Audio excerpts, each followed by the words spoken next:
Welcome, everybody. This is another episode of We Are M&R, and I'm Thomas Trimmingham, the Director of Marketing at M&R Companies. And today I'm talking with John and Brandon. And guys, why don't you go ahead and introduce yourselves and tell us about your company a little bit. Absolutely. So I'm John Bond, one of the co-owners at Twine Graphics and Screen Printing. I'm Brandon Hagan, the other co-owner. So we met each other in college actually, and both went to school for graphic design and got BFAs at Western Kentucky University, and met there and kind of established a friendship, and we also kind of were obviously into the same stuff. So I graduated and moved home to Franklin, Tennessee, which is where our company is located. And a year later, Brandon graduated and followed suit with his wife to Franklin. She's from this area. And we freelanced for about a year, kicked around, worked odd jobs and things. And we kind of met up one night and kicked around the idea of starting a screen printing business. So and now we're 10 years next year in. So 10 years in. Yeah, good. Crazy, time flies. Equipment was in a small shed in John's backyard, and I'm kind of embarrassed to say that it was like this really junky Caps brand setup, and it didn't register right. John hated it, man, but it was pretty bad. But we bought our first legit set of equipment. We like to say it was an M&R, little 6-color manual and a Automax dryer. So we were super happy to see that blue equipment come in. Nice. Well, I mean, everybody starts. It's like crazy how people start screen printing. I think I graduated from Southern Illinois University, and this is dating me pretty bad, but like right around 91, 92. And I just wanted to print some stuff. So I went out and I bought some 2x4s and some pegboard, and just like I made a like table and just bought some door hinges, and I got a screen and just like drilled it together. And I'm like, I cut a hole in the side of the 2x4 with a router and stuck a vacuum seal in there. I learned the fast way that if you put a vacuum in but you don't put anything else in there, it sucks the paper so hard that it almost pulls it into the pegboard, so you get all these little dents. And it's like, it was a learning experience. But yeah, I mean, printing's the same way, right? I mean, people are washing their screens in car washes, and you got to start somewhere. But I think it's interesting, you guys were both artists, huh? When you started, like you're both graduating with art degrees? Yeah, so we started this thing. We both, were selling projects, designing it, and then I'd be printing during the day. I'd be burning screens in my, at midnight in my front yard or around the house, and it was insanity for a little bit. But you do what you got to do, When I was I was junior and senior in college, I was front of house, which basically encompassed everything at this little screen printing shop in Bowling Green, Kentucky called D&D Screen Printing. So I learned the ropes a little bit of like sales in front of house and art management and that kind of stuff for a screen printing business there. So it was a good experience. Yeah, when did you guys know? Like, it's interesting how everybody kind of has a different path. When did you guys know you were going to do this like full time? You know what I mean? Because a lot of people start out, it's kind of part-time or it's a side gig or you're starting to ramp up slow. But then at some point there's that moment where like, oh, we're going to do this. Like, was there a moment for you, or is it? Well, I distinctly remember it for me because so I went in a little bit more heavy all full time before Brandon, just because the equipment was at my house. I was physically printing everything at the time, working a little part-time gig, but we had this huge order, and for us at the time it was huge. It was over 600 pieces, 2-color front, 2-color back. Little experience at that time, and I ran that whole thing by myself. And I picked up the phone. I was like, dude, like, it's either we go all in or like I'm gonna burn this shed down because like I'm losing my mind. You know what I mean? So we just both jumped in, man, and took that dive, and we knew we had something going. We were getting super busy and bigger clients, and so we found our first little spot to rent, and got out of that shed. So It's the first time you have to print and then you just feel beat up, right? Like your press just like beats you up, you know, you're like done and your like arms are hanging down and your hands are just like, you can't grip anything. And you're just like, this is ridiculous. Like you look at this huge pile of shirts you did manually and you're just thinking, and then you talk to a guy who's got an auto press and he's just like, okay, where's your next job? Let's go. I got to go eat my lunch, man. You know, and you're just like, oh, wait a minute, there's something here. Like there's something going on, right? And the other funny thing I talk to people about, and it seems to click, is when you get an auto, you start thinking about, okay, how can I stage all the jobs in my whole day? And you go away from, oh my gosh, I'm so glad that job worked out, right? Like that job's done and it worked out and it was okay, right? And I got the paid for it. And you stop, you know what I mean? Like the mentality of the operation changes, right? To some degree. That was What a was big it like? too. I'm sorry. Like we were a two manual. What eventually evolved to a two manual shop for what? How many years? A couple at least, right? It was a couple of years. Yeah. And then when we were like, oh my gosh, like we were killing ourselves. You know, we would have some giant order and we're around the clock. It was me and Brandon and I think one or two maybe guys at the time, and we were like, I think we need an auto. So Yeah. yeah. Yeah, that's cool. Now, you guys have expanded, right? You've grown quite a bit. I was checking out your Instagram and stuff, and it seems like, you know, you guys are cranking out some pretty detailed stuff. Like you guys are doing some pretty high-end stuff. Not that I'm surprised with that, with you guys both being artists, but did you always kind of go towards the more detailed graphic stuff, or did you start out more simple? How was that process? I would say that it was really our overall mindset was that we didn't ever want to back down from anything or ever want to say no to anything. And there were certain clients that we wanted that it was going to be necessary for us to be able to achieve simulated process, you know, from a separations level, you know, on press. And we just always try to, you know, build our skill sets towards fulfilling our clients' needs. Because the less you have to say no, you know, the better off you are. And Yeah.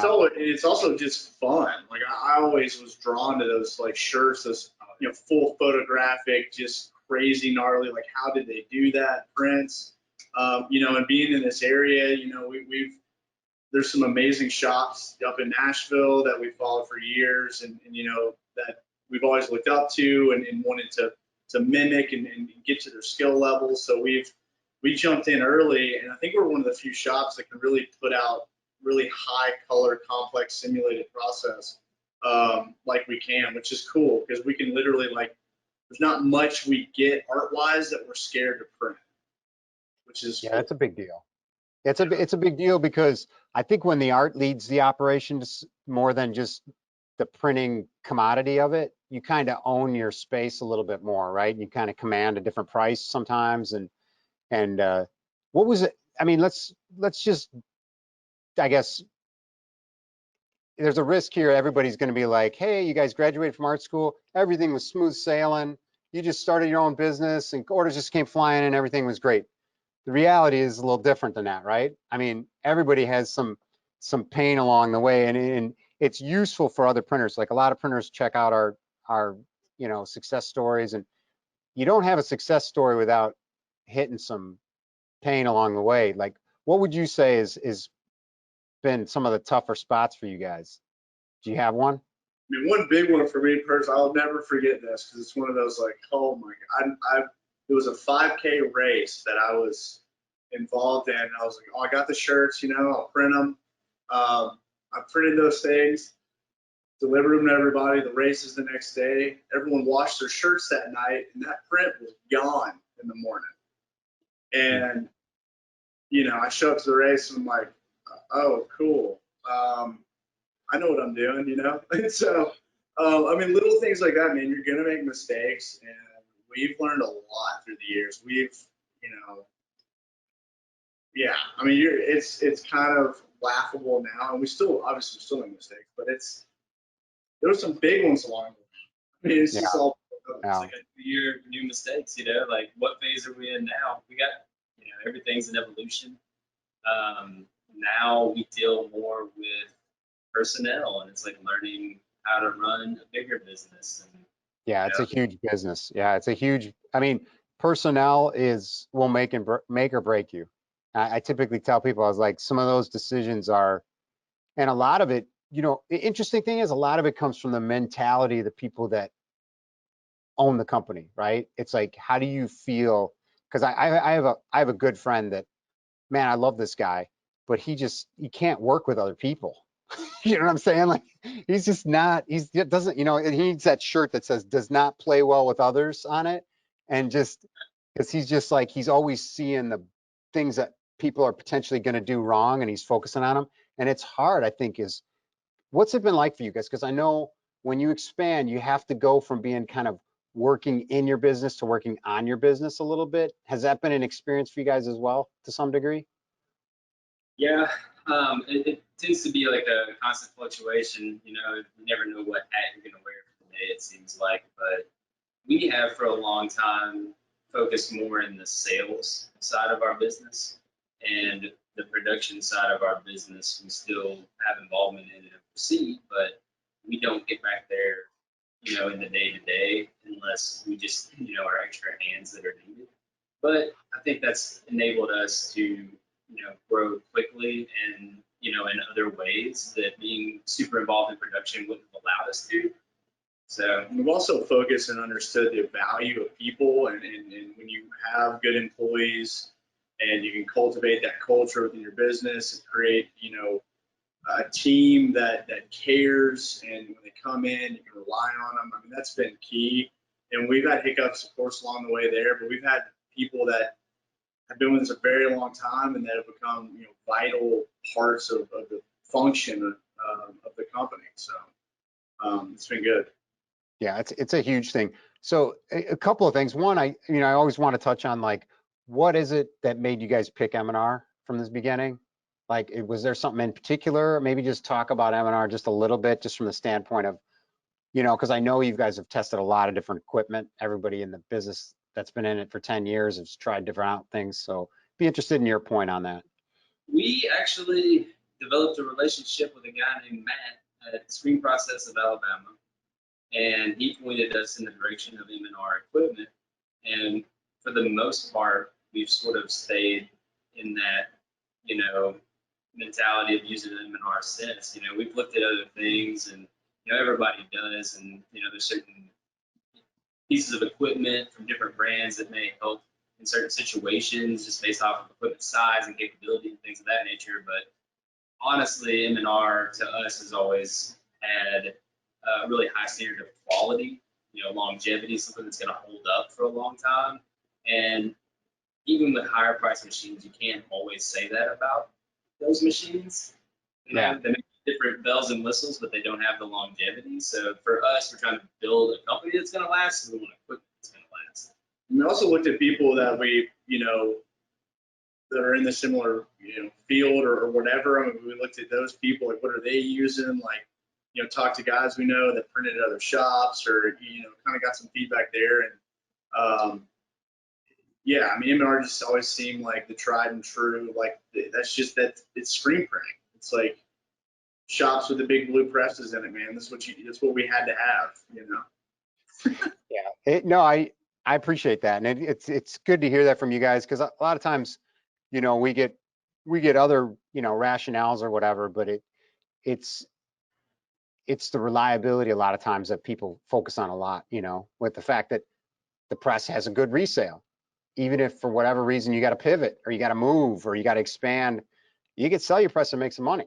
It's not just, oh, we've used it for a couple of years, now we got to scrap it, right? It holds a value. One thing I think, just to pivot again, I bounce around a lot in these, but it works, partnerships.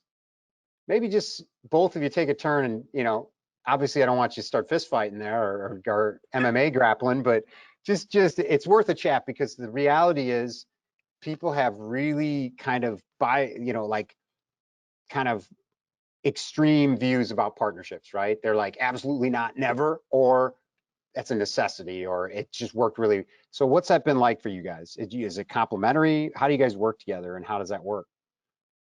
Yeah, so I would say that we are the ultimate yin and yang. And it's, I think, what's gotten us where we are and why we're successful. We both bring different elements to the table, different personalities, different outlooks. And honestly, I think you need that. And I think if there was two of me, I would have never gotten where I'm at. And if there was two of him, he would have. It's a perfect balance. And partnerships are tough. And I can, but it's like a second marriage, And but you really do and we found each other's strengths and we play off each other's strengths, and he knows what I'm good at, and I know what, he controls certain things that I know I just shouldn't even touch, and vice versa, and it just works. It's been a dance, and we've had to evolve, and we've had ups and downs, just like any relationship does, but it's why we're where we're at, and we hold that with great value. So yeah, the only thing I would add to that is I think that as the years have gone by and us, learning to work with each other better, it's also, I knew going into it that there were certain skills that I didn't possess that I felt like were necessary for doing good business and, having something with longevity. I wasn't a very big people person at all when we started this, and I've grown that skill set, as the time has gone by. And I think, honestly, John and I have been able to learn from each other the skills that maybe we aren't naturally inclined to, because we are so different in many ways. I think it's helped us in that way a lot. Yeah, and that's a great point. Having those complementary, also having somebody that you can lean on, if you have trouble, you know what I mean? Like if you got a problem, somebody's going to say, "Hey, I'll pick up the slack." I think there's an advantage there.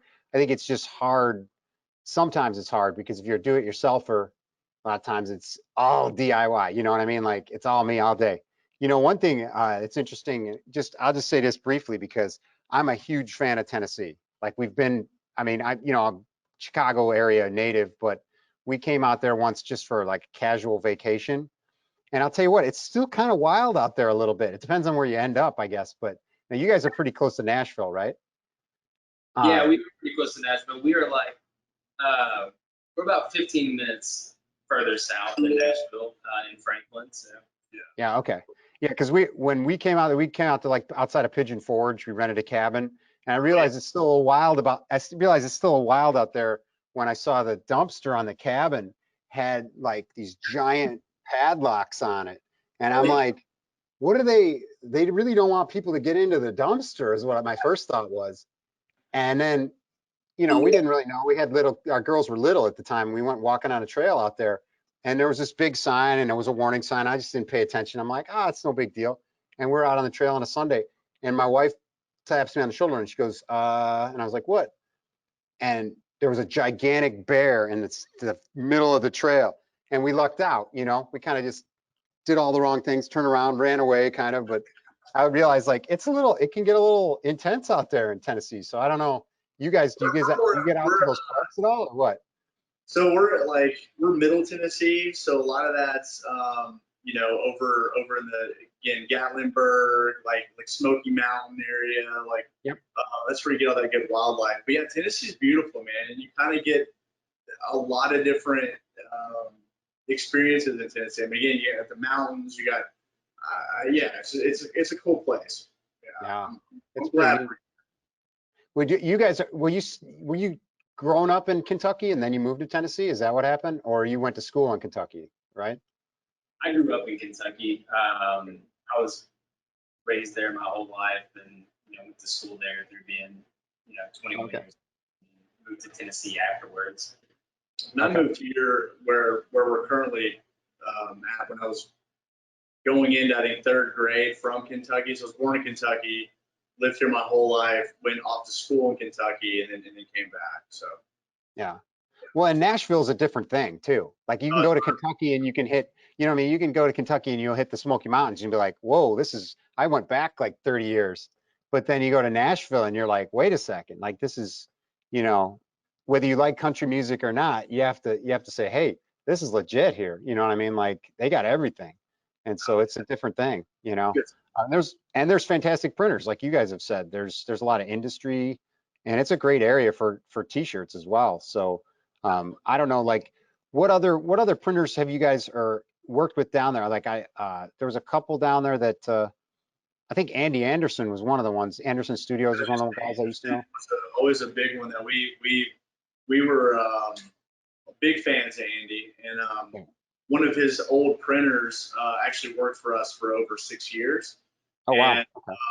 we, yeah, he taught us a lot and had all that great back knowledge and really helped evolve that more complex part of printing for our business. And definitely that's a great one. I mean, Williams Associates is in Nashville. They're huge. Yeah. I mean, God, there's a handful of other ones. Friendly Arctic, are kind of like, those are cool. They got a cool thing going in their location. I mean, it's kind of, it's unique. There's contract shops and there's like kind of guys like us too, which we've always, I think with our background too, we've always really wanted to fully have hands on the whole project and have that connection with our clients. And we've got, I mean, I have clients that still like, I remember I used to pick up the shirts from the shed, and I'm like, yeah, like that have been with us from the long haul. And like, so it's just cool to have that, those relationships you build throughout the years. And that's why we're referral. I mean, God, we've been lucky enough to be a referral based business, I'd say, with most of our growth. And, so. That's cool. I mean, do you feel like if you're going to say there's like two things that are unique about your company versus other printers? I mean, do you have something that stands out in your mind, like other than obviously yourselves, and what you guys bring to the table, but because some people focus on, speed, some people focus on maybe print quality. Like, is there something in particular? I mean, I was looking at your Instagram and seemed like you have a lot of different types of offerings that you offer your clients. You know what I mean? Like you work with a wide variety. So I thought that was really unique kind of in a sense. But what do you guys think? What's something that stands out for you? I would say what stands out about us is the focus on the customer. Kind of like, not wanting to say no. I mean, if the job calls for a fine attention to detail, then that's what we give. If the job calls for a tight timeline, then that's what we give. So for us, we make it all about the customer because they're the ones that allow us to do this. And it's all about people at the end of the day anyway. So if you take care of the people, we're not printing t-shirts here. We're taking care of people and solving the problems.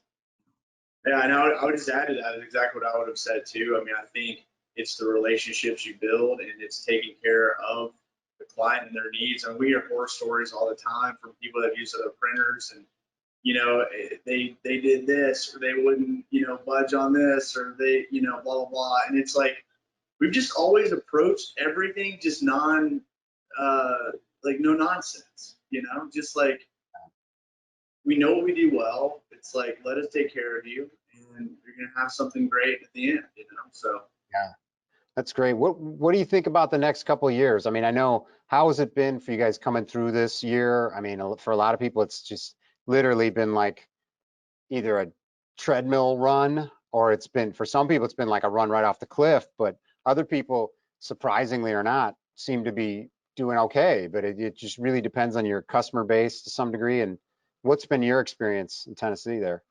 We're really diverse with our client base, so we haven't taken major hits, but we have taken hits in the event space, touring music, things like that. We did have clients that would be giving us big jobs right now that we're not getting. So, I mean, we're down in sales, but we're also, getting better margins and finding places to tighten up, which have helped us get through this. Cutting overhead in every place that we can. And honestly, we sold a lot more shirts last year, and we're not doing that much worse this year because of all of the other places that we tightened up. So, it's just been a learning experience, and we're trying to find the positive in it because, I mean, we've fixed things that we may have never fixed because we had the time to do it. Yeah, it gave us a unique perspective too, I think, because, we were a shop of, I think, almost 16 to 18 people, and it got to where it was 4 of us for months.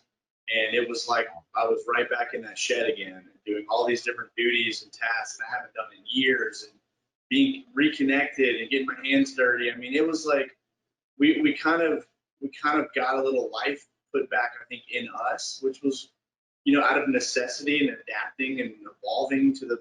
And that's what being an entrepreneur really is, I think. I mean, it's constantly fixing a problem and adapting and evolving to the next one, So. Yeah, I appreciate you guys, and you seem kind of humble too, because neither of you brought up that community effort that you did, and I think that we should touch on that just briefly, like how you helped out your local community, because that's a big deal, guys. Like, you didn't have to do that. You stepped up, sacrificed a little bit. Just tell me briefly about the program that you guys did, because I saw a little bit of that and I thought it's good, man.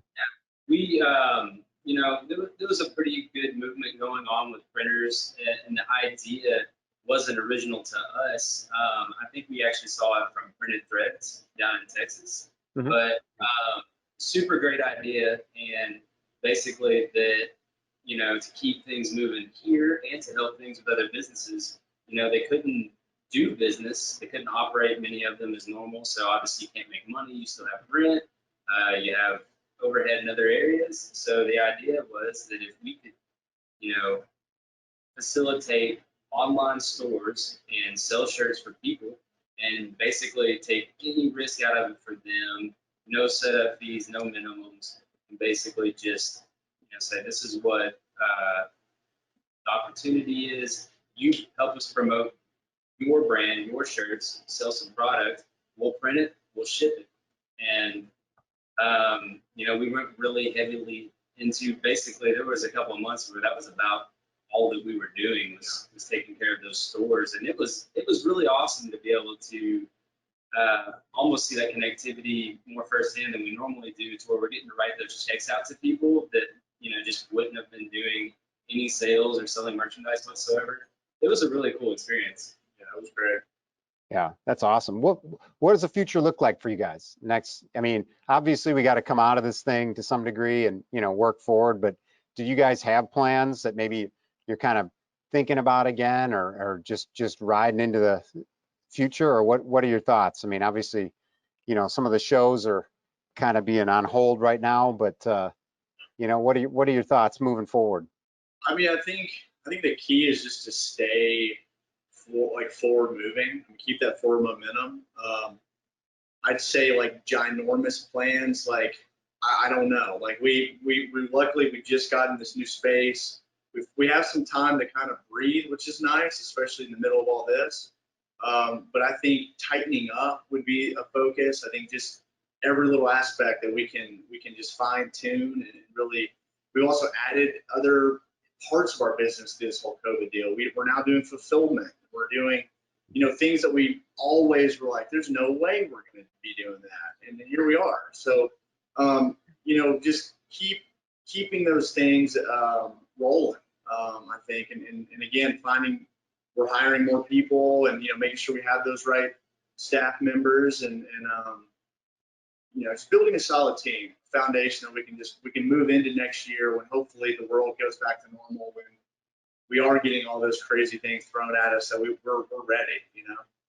Yeah, well, believe me when I say I would love to come down there and see you guys. So, I mean, Nashville's been a place, and just Tennessee in general, that I've always wanted to come. So, and I know I won't be able to get down there by myself, but the whole family's going to want to hitch a ride, but because they love it. So at some point, hopefully early next year or whatever, I'll take a trip down there and hang out with you guys, and we'll print some shirts. But I really appreciate your time.